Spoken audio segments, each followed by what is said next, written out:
Olá, meus amigos e minhas amigas. Bom, no centro da crise de segurança na Europa, a Turquia acaba surgindo como protagonista em diversos tabuleiros. E fica claro que ela está fazendo seus cálculos e movendo cada uma de suas peças com bastante cuidado. O tema agora é a aquisição de caças militares, que o país, de um tempo para cá, tem sondado com novas possibilidades. Observando uma possível dificuldade na obtenção de caças F-16 dos Estados Unidos, os turcos passaram a olhar para os países europeus e já debatem a compra de 40 caças Eurofighter Tipon. Esse movimento estratégico foi ventilado por uma fonte do Ministério da Defesa turco, revelando uma busca por alternativas e já está atraindo atenção global. Recentemente, o ministro da Defesa turco, Yasar Güler, abriu as portas para negociações tanto com o Reino Unido quanto com a Espanha para a aquisição desses caças avançados. No entanto, a Alemanha vem apresentando resistência a essa ideia, chamando atenção para a complexidade dessa movimentação turca. É que essa busca da Turquia por alternativas de defesa deve ser contextualizada com sua recente solicitação à OTAN, em outubro de 2021, para a compra de 40 caças Lockheed Martin Corp F-16 e 79 kits de modernização para suas aeronaves de guerra resistentes. No entanto, o apoio do governo de Biden a essa venda de 20 bilhões encontra obstáculos no Congresso dos Estados Unidos.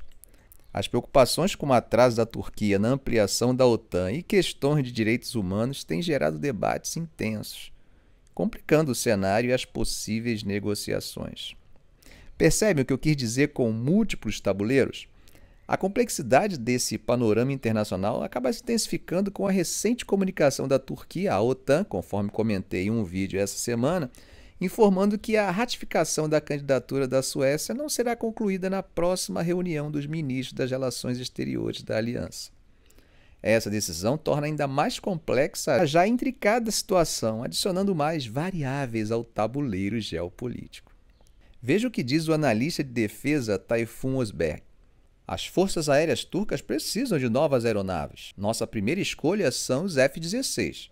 Mas, considerando a possibilidade de não obtermos uma resposta positiva nesse processo prolongado, os caças Eurofighter Tipon são as alternativas mais adequadas ao F-16. Os representantes do Reino Unido dizem que poderiam ajudar a convencer a Alemanha a voltar atrás em suas objeções, acrescentou. Os caças Eurofighter Tipon são construídos por um consórcio da Alemanha, Grã-Bretanha, Itália e Espanha, e são representados pela Airbus, a BAE System e Leonardo. Para o equilíbrio do poder regional, a necessidade da Turquia de um caça de nova tecnologia não é segredo. Em uma análise, Serhat Güvenç, professor de Relações Internacionais da Universidade Kadir Has, afirmou o seguinte: nesse contexto, a movimentação para adquirir os Eurofighters pode ter sido feita para pressionar o governo Biden a persuadir o Congresso pela venda dos F-16 o mais rápido possível. Os Eurofighter Tipon são realmente a última chance de manter a Turquia na indústria de defesa ocidental. Adquirir o Eurofighter poderia criar alguns problemas operacionais, pois a Força Aérea Turca opera de acordo com o sistema americano. No entanto, no final das contas, o Eurofighter é uma produção conjunta de membros da OTAN. Portanto, não deveria haver problema de interoperabilidade. Mesmo entre membros da OTAN, às vezes é difícil um consenso em assuntos de defesa. Por falar nisso, será que a OTAN estaria preparada para uma guerra de grande escala na Europa? Parece que eles estão preocupados com isso. Isso mesmo, a organização emitiu um alerta aos seus membros sobre um problema delicado. O excesso de burocracia está dificultando a prontidão para a movimentação de tropas. Isso é sério mesmo. Uma questão como essa, se não for resolvida, poderia acarretar atrasos significativos em caso de um potencial conflito, por exemplo, com a Rússia. O tenente-general Alexander Soufranc, chefe do Comando Conjunto de Suporte e Capacitação da OTAN, JSEC, expressou com clareza essa preocupação. Em uma entrevista recente dada a Reuters, ele destacou a urgência da situação e afirmou: estamos ficando sem tempo. O que não fizemos em tempo de paz não estará pronto em caso de crise ou guerra. É importante compreender que a JSEC, com base na cidade alemã de Ulm, iniciou suas operações em 2021 com um papel central: coordenar a ágil movimentação de tropas e recursos, como o armazenamento estratégico de munições no flanco leste da aliança. Note que a criação do JSEC teve seu contexto após a invasão da Ucrânia pela Rússia em 2014, aquela que resultou na anexação da Crimeia. Aquele momento demonstrou a necessidade da OTAN de se reestruturar diante de uma possível guerra na Europa. Parece que começou a ficar claro que o que estava acontecendo representava o rompimento de um período de décadas de relativa calmaria após a Guerra Fria. A formação da JSEC era uma resposta estratégica diante da constatação de que a OTAN precisava se reequipar e estar pronta para um possível conflito na Europa, e que isso poderia eclodir a qualquer momento. No entanto, a logística envolvida nesse processo acabou se mostrando mais complexa do que a dos tempos da Guerra Fria. Naqueles anos, o desafio era implantar rapidamente forças militares de tamanho considerável, como uma divisão com cerca de 20 mil soldados, além de ter toda a infraestrutura logística necessária, como munições, combustível, peça sobressalente e provisões em prontidão no local. No entanto, o cenário de lá para cá mudou muito. Durante a Guerra Fria, o confronto entre as tropas da OTAN e do Pacto de Varsóvia era predominantemente na Alemanha. No entanto, após esse período, a aliança se expandiu para leste, aumentando o comprimento do flanco leste da OTAN em cerca de 1.000 quilômetros, o que resultou em um total de aproximadamente 4.000 quilômetros. Essa expansão territorial teve um tremendo impacto para a logística da OTAN. O tenente-general Souffrank disse: "A extensão do espaço, o fato de nem todas as forças estarem com base avançada, tudo isso significa que a aliança tem que ser rápida em mover as tropas de suas bases para o local certo no flanco leste.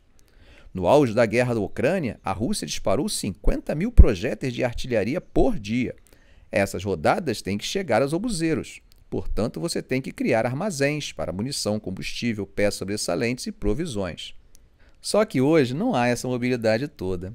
As forças da OTAN têm que navegar por uma variedade de regulamentos nacionais, desde o pré-aviso necessário antes que a munição possa ser enviada, até o comprimento permissível de comboios militares. Foi mais ou menos isso que disse o almirante Rob Bauer, chefe do Comitê Militar da OTAN. "Temos um excesso de regulamentações, mas a única coisa que não temos é tempo.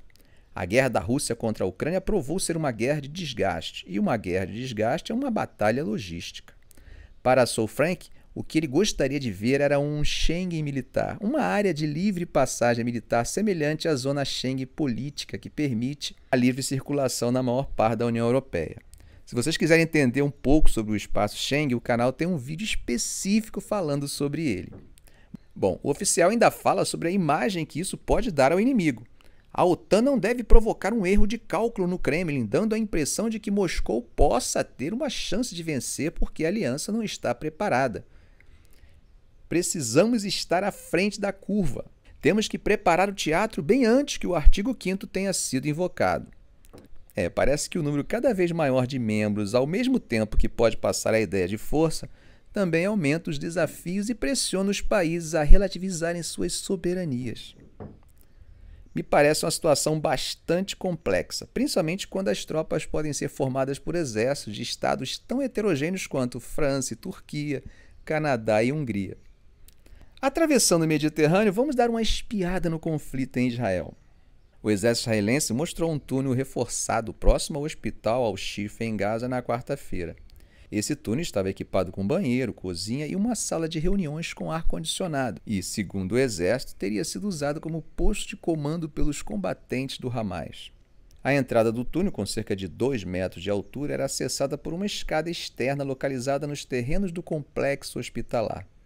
Antes, esses terrenos estavam ocupados por dezenas de milhares de civis palestinos, que o exército afirmou terem sido utilizados como escudo humano durante o conflito. Os jornalistas foram conduzidos em veículos militares israelenses ao complexo hospitalar no norte da faixa de Gaza. Os túneis subterrâneos, que ficam longe dos ataques aéreos, ou seja, funcionam como abrigos antiaéreos, têm uma estrutura arquitetônica característica. Com um teto em formato de arco, o túnel era uma estrutura bem construída revestida com pedra e concreto. Escoltas do exército usaram lanternas para iluminar o caminho na escuridão e mostraram ainda uma pequena cozinha, um banheiro equipado com vaso sanitário e pia atrás de uma porta fechada, além de uma sala grande o suficiente para reuniões sem equipamentos, apenas com 2 camas de metal. O coronel disse que o exército sabia que o túnel levava a outra abertura em uma creche de Gaza. Ele disse: Supomos que exista outra saída que eles prepararam. Ainda não está aberta e temos certeza de que há maneiras de chegar à cidade daqui.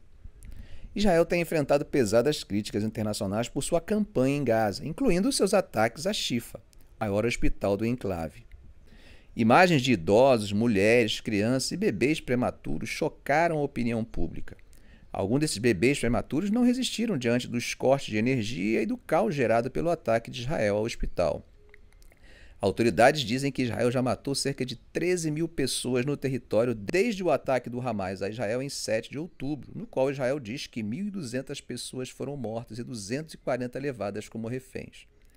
Em um de meus vídeos do canal, quando cerca de 1.000 palestinos haviam morrido, fiz uma previsão meio macabra de que Israel não pararia até que cerca de 15 mil palestinos morressem.